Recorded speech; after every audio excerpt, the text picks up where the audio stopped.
बिहार में 50% आधी से ज्यादा लोग ऐसा समझते हैं कि अगर बिहार में सुधार होना है, ये आंकड़ा याद रखिए, 50% से ज्यादा लोगों का मानना है कि बिहार में एक नया दल, नया विकल्प बनना चाहिए। क्योंकि जनता पिछले 30 साल से लालू, नीतीश, भाजपा से यहाँ त्रस्त है। उन्होंने देखा है कि उनके जीवन में सुधार नहीं हो रहा है, लेकिन लोगों को रास्ता नहीं दिख रहा है, किसको वोट दें। यही दल है। सामान्य आदमी अपने अकेले दल तो बना नहीं सकता है।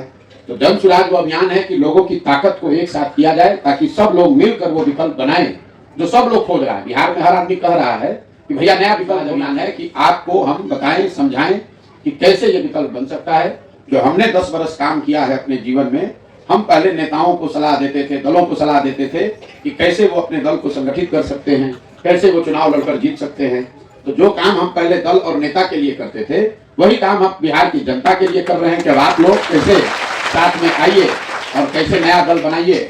हमारे सलाह से नेता जीते, नेता के बच्चे जीत गए। अब मेरी सलाह से मेरा अपना मानना है कि बिहार की जनता जीतेगी, उनके बच्चे जीतेंगे, उनका जीवन सुधरेगा। आपका सवाल है कि बिहार में जो शिक्षा की व्यवस्था है वो इतनी खराब है, उसको सुधारा कैसे जाएगा। पहले आप ये समझिए कि बिहार की शिक्षा व्यवस्था खराब है क्यों। बिहार की शिक्षा व्यवस्था इसलिए नहीं खराब है कि यहाँ शिक्षक पढ़ा नहीं रहे। ये लोगों का ऐसा लगता है, लोगों को कि यहाँ शिक्षकों की गुणवत्ता अच्छी नहीं है, इसलिए पढ़ाई नहीं हो रही है। कुछ लोग ये बताते हैं कि भैया स्कूल में यहाँ खाली खिचड़ी बट रहा है, पढ़ाई नहीं हो रहा है। इसमें भी सच्चाई नहीं है। अगर खिचड़ी बटने से पढ़ाई नहीं होता तो बिहार के कॉलेज में तो खिचड़ी नहीं बट रहा है, वहां पढ़ाई क्यों नहीं हो रहा है। अगर शिक्षकों की गुणवत्ता की वजह से पढ़ाई नहीं हो रही होती तो दरभंगा के सीएम साइंस कॉलेज में तो नियोजित शिक्षक नहीं पढ़ाता है, वहां क्यों नहीं पढ़ाई हो रही है। अगर बिहार में शिक्षा व्यवस्था की बदहाली को आपको समझना है तो उसका कारण यह है कि समाज और सत्ता में बैठे लोग, समाज और सरकार दोनों की प्राथमिकता में शिक्षा है ही नहीं। लोग भी अपने बच्चों को विद्यालय में खिचड़ी खाने के लिए ही भेज रहे हैं। आप अपने बच्चे का नामांकन किसी कॉलेज में पढ़ाई के लिए नहीं करते हैं, डिग्री के, बीए का डिग्री मिल जाए, एमए का डिग्री मिल जाए। बिहार की शिक्षा व्यवस्था एक पंक्ति में स्कूलों से खिचड़ी बांटने की व्यवस्था है और कॉलेज से खिचड़ी बांटने की व्यवस्था है। पढ़ाई दोनों में कहीं नहीं हो रहा है। स्वाभाविक तौर पर जब यहाँ बच्चे पढ़ेंगे ही नहीं तो वो डॉक्टर, इंजीनियर, कलेक्टर तो बन नहीं सकते हैं, उनको मजदूर ही बनना। इसीलिए बिहार में आपको दिखता है कि जो ज्यादातर लोग तो पढ़े लिखे नहीं है, स्कूल में कुछ क्लास पढ़ा और जाकर मजदूरी कर रहा है। लेकिन जिनके पास डिग्री है उनके पास भी पढ़ने का कोई, उनके पास भी नौकरी रोजगार नहीं है, क्योंकि उन्होंने शिक्षा नहीं हासिल की। उन्होंने बिहार में समता मूलक शिक्षा नीति बनाने के नाम पर जो व्यवस्था बनाई गई है, इसमें हर गांव में स्कूल के नाम पर भवन बना दिए गए, लेकिन जहां विद्यालय का भवन है वहां पढ़ाने वाला शिक्षक ही नहीं है। जहां शिक्षक पढ़ाने वाला है वहां विद्यालय का भवन नहीं है। जहां दोनों है वहां बच्चे नहीं है, और जहां तीनों है वहां पढ़ाई नहीं है। बिहार में इस व्यवस्था से बाहर निकलकर एक नई शिक्षा प्रणाली नहीं बनाई जाएगी, लोगों को यह नहीं समझाया जाएगा कि आपका जीवन तभी सुधरेगा जब आपके बच्चे पढ़े, से तब सुधरेगा जब आपके बच्चे पढ़ेंगे। जब कोई पढ़ेगा उसको नौकरी मिलेगा, तभी उसके परिवार का भला होगा। तो लोगों के दिमाग में जब ये बात आएगी, लोग पढ़ाई के लिए अपने नेताओं से, सरकार से मांग करेंगे, पढ़ाई के लिए वोट करेंगे, तब उससे एक बेहतर शिक्षा बनेगी। जो भी सरकार में रहे, कोई भी, उसको ये चिंता होनी चाहिए कि अगर स्कूल, पढ़ाई विद्यालय में नहीं होगा तो लोग हमको वोट नहीं करेंगे। अभी सरकार में बैठे हुए लोगों को ये डर ही नहीं है कि अगर यहाँ पढ़ाई नहीं होगी तो हमको वोट नहीं देगा। उसको मालूम है कि जिस गांव में विद्यालय नहीं है, पढ़ाई नहीं हो रहा है, वहां पर भी कल जब वोट होगा तो लोग जात के नाम पर हम ही को वोट दे देंगे। जिनके बच्चे बिना पढ़े लिखे अनपढ़ हो गए, वो लोग भी जाकर जात के नाम पर, हिंदू मुसलमान, मंदिर मस्जिद के नाम पर, 5 किलो अनाज के नाम पर वोट जाकर दे रहे हैं। इसीलिए बदहाली है। पत्रकारिता करते हैं हम, 12 जिले से पैदल चल के आ रहे हैं। 12 जिलों में शिवहर जिला ऐसा है जहां मुझे सड़क सबसे ज्यादा खराब देखी। दूसरे नंबर पर आपका दरभंगा जिला है। अभी तक हम जहां गए हैं कहीं पर भी एक भी जगह सड़क हमको गांव में नहीं दिखा। आप 1 वे 2 वे का बात कर रहे हैं। अभी हम 2 दिन पहले जिस प्रखंड से निकले हैं, हाया घाट में, लोग बता रहे हैं कि यहाँ पर ठेकेदार आया, सड़क बनाना शुरू हुआ, विधायक जी ने उससे 40% घूस मांगा, ठेकेदार छोड़कर भाग गया। अब लोग ऐसे मिट्टी पर घूम रहे हैं। आज दरभंगा की मैं बात कर रहा हूं, अभी तक जितने प्रखंडों में हम गए हैं, जो सड़क की बदहाली मुझे दरभंगा में दिखी है, ये दूसरे किसी जिले से ज्यादा खराब है। शिवहर में इससे भी ज्यादा खराब है, लेकिन बगल में मुजफ्फरपुर है, मधुबनी है, वहां भी सड़क की स्थिति खराब है, लेकिन दरभंगा से ज्यादा सड़क खराब अभी तक हमको 15 महीना में कहीं नहीं है। मैंने कहा ये आपका, यहाँ जितनी जनता बैठी है, आप सब पत्रकार हैं, अभी हम बात करेंगे, इसमें से 100% लोग कहेंगे कि बिहार में नया विकल्प होना चाहिए। हम 4000 गांव में गए हैं, हर जगह लोगों से पूछते हैं नया विकल्प होना चाहिए कि नहीं, सब लोग कहता है भैया नया होना चाहिए। हम लोग त्रस्त हो गए। अब जो गरीब आदमी है, लाचार है, गांव में रहता है, उसके पास साधन तो है नहीं, कैसे राजनीति करेगा, उसको समझ है नहीं कैसे दल बनाया जाएगा।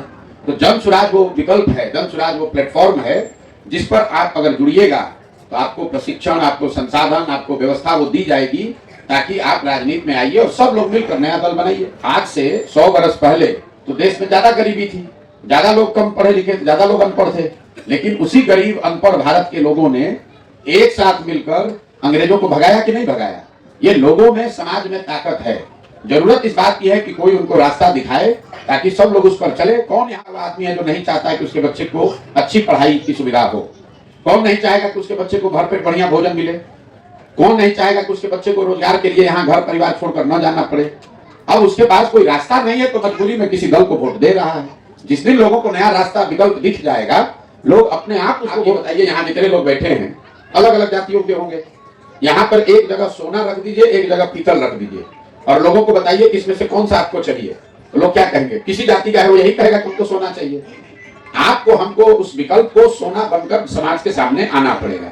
अब दोनों चोर है तो चोर में जिसको एगो अपना जात वाला चोर है उसी को लोग चुन लेता है। गलती जनता की नहीं है भाई। दोनों नेता जो खड़ा है दोनों चोरे दिख रहा है तो पब्लिक कहती है चलिए दोनों तो चोरे है तो अपना जाते वाले चोर को दे देते हैं। लेकिन अगर उसमें कोई ईमानदार दिखेगा, अगर दोनों में कोई एक ईमानदार दिखेगा तो जनता इतनी बेवकूफ नहीं है। अगर कोई ईमानदार दिखेगा तो जनता उसको वोट दे। नरेंद्र मोदी के जाति के कितने लोग बिहार में रहते हैं? एक भी नहीं। लेकिन लोगों ने ऐसा समझा कि मोदी जी को वोट देंगे तो हमारा विकास होगा, तो लोगों ने जाति धर्म से ऊपर उठकर वोट दिया उनको। अब उन्होंने काम नहीं किया वो अलग बात है, लेकिन लोग तो जाति से ऊपर उठकर वोट दिया ही है ना भाई। यहाँ जितने लोग बैठे हैं, मान लीजिए इसमें 100 आदमी अगर है, 100 में 40-50 आदमी तो मोदी जी को वोट दिया होगा, भाजपा को। वो 40-50 आदमी मोदी जी के जाति का तो नहीं है। सिर्फ जाति की बात नहीं है। मैंने क्या बताया, जब दोनों लोग चोर दिखते हैं, दोनों गलत दिख रहे हैं, दोनों एक तरह के दिखते हैं, तब आदमी ये कहता है चलिए दोनों तो एक जैसा है, अपना जात वाले को दो। कम से कम एक आदमी अच्छा दिखेगा तो बिहार की जनता में वो समझ है, वो ताकत है, लोग आगे बढ़ेंगे, उसका सही चुनाव करेंगे। हर आदमी परेशान है।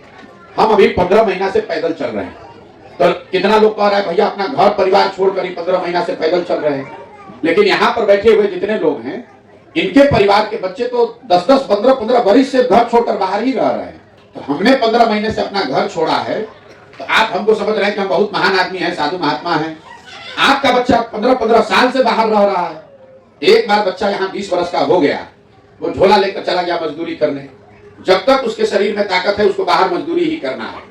बीच में छठ में 10 दिन 15 दिन भर 1 महीना के लिए आया, बाकी पूरे जीवन उसको बाहर। लोग बैठे हैं, महिलाएं बैठी हैं, ज्यादातर बुजुर्ग साथी बैठे हैं और छोटे छोटे बच्चे खेल रहे हैं। जवान लड़कों की संख्या इसमें बहुत कम है। और यही नहीं, 4,000 गांव में मैंने ये देखा। जवान लड़के कहाँ हैं? नवयुवक सब मजदूरी करने, रोजगार के लिए बाहर चला गया। इनको भी तो अपने परिवार के साथ रहने का सुख नहीं है। आपका बेटा भी, आप बीमार पड़ गया, आपका बेटा भी तो आपके साथ नहीं रह रहा है। आपकी शादी हुई, आप भी तो अपने पति के साथ नहीं रहते हैं। आपको भी तो अपने बच्चों के साथ रहने का अवसर नहीं है। ये बहुत बड़ा त्रासदी। ऐसा परिवार बचा ही नहीं है जिसमें पति पत्नी, बाल बच्चे, माँ बाप एक साथ रहते हैं। कोई ना कोई मजदूरी करने के लिए, पढ़ाई करने के लिए, दवाई करने के लिए बाहर ही गया। परिवार एक साथ रहना, एक साथ खाना, एक साथ पर्व त्योहार मनाना, वो तो बात बीते 50 साल में कभी यहाँ हुआ ही नहीं है। वो बदलने की बात है। और उसके लिए क्या चाहिए? लोगों को जो बाहर गए हैं वो कलेक्टर बनकर थोड़े ना गए हैं। वहां कोई 2-4 लाख रुपया थोड़ी ना कोई कमा रहा है। 12,000-15,000 के मजदूरी के लिए आदमी बाहर गया है। अगर 12-15 हजार रुपया का मजदूरी यहीं मिल जाए तो लोग क्यों अपना परिवार छोड़कर जाएगा? 12-15 हजार की मजदूरी उसको यहाँ मिलनी चाहिए, उसी से लोगों का जीवन बदल जाएगा। ठीक है भैया, बहुत बहुत धन्यवाद।